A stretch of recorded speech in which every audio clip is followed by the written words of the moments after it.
politik baliho, poster, dan spanduk.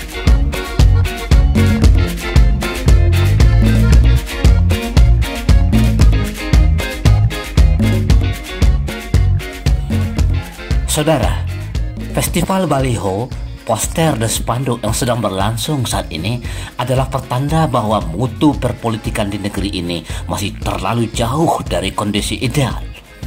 Apapun slogan, kata mutiara, moto, dan janji yang dituliskan pada baliho, spanduk, dan poster itu, pesannya tidak lain adalah pilihlah aku. Aneh memang, mestinya wakil rakyat dan pemegang kuasa rakyat dipilih oleh rakyat, bukan mengemis untuk minta dipilih oleh rakyat. Fenomena ini mengindikasikan bahwa politisi di negeri ini tidak siap diri untuk menjadi wakil rakyat, penerima kuasa pengelolaan negara dan warganya. Mereka hanya muncul seketika menjelang perhelatan demokrasi yang disebut-sebut dari rakyat untuk rakyat, padahal dari partai politik untuk partai politik.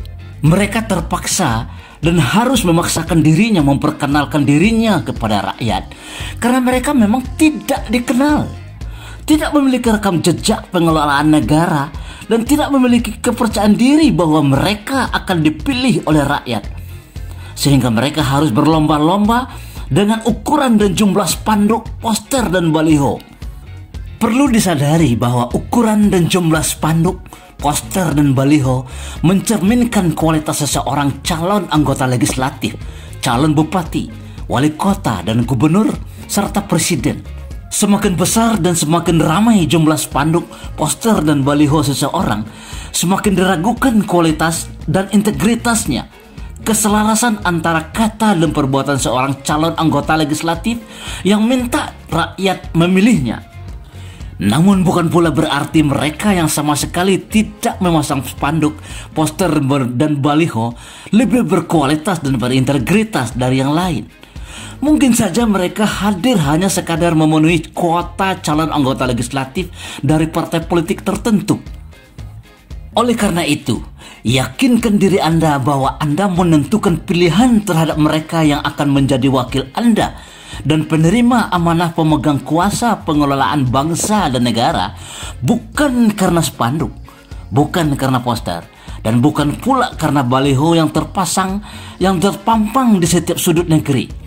Politik itu bukan festival baliho, spanduk, dan poster. Jangan sekali-sekali pernah terpengaruh oleh ukuran, jumlah, dan slogan yang terpampang pada spanduk, poster, dan baliho seseorang, calon anggota legislatif, dan calon wali kota, bupati, dan gubernur, serta presiden. Pahami segala sesuatu yang berada di balik baliho itu. Pertama, partai politik yang mengusungnya. Mungkinkah parpol yang mencalonkan mereka itu mampu memperjuangkan aspirasi, kepentingan, dan hak Anda, rakyat Indonesia? Jangan-jangan mereka hanya menggunakan rakyat untuk memperoleh pembenaran terhadap agenda dan perilaku mereka untuk kepentingan diri dan partai politik mereka itu sendiri. Kedua, kenali individu, orang yang terpampang di balik poster, spanduk, dan baliho itu. Mungkinkah dia mampu menempatkan kepentingan Anda, rakyat yang memilihnya, di atas kepentingan diri dan golongan pelindungnya? Anggota legislatif itu bukan sebuah profesi profesional yang dijadikan mata pencaharian. Pahami rekam jejaknya. Jangan sampai terjebak janji-janji yang tidak akan ditepati.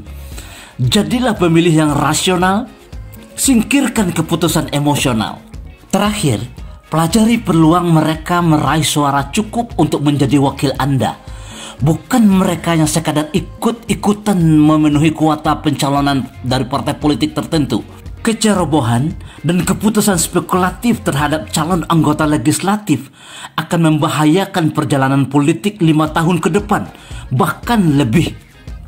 Semoga suatu saat nanti Komite Pemilihan Umum mengeluarkan larangan pemasangan poster, spanduk, dan baliho bagi calon anggota legislatif, bupati, wali kota, dan gubernur serta presiden.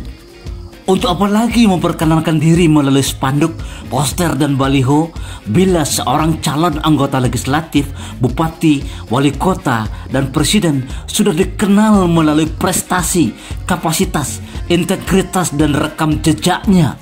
Assalamualaikum warahmatullahi wabarakatuh.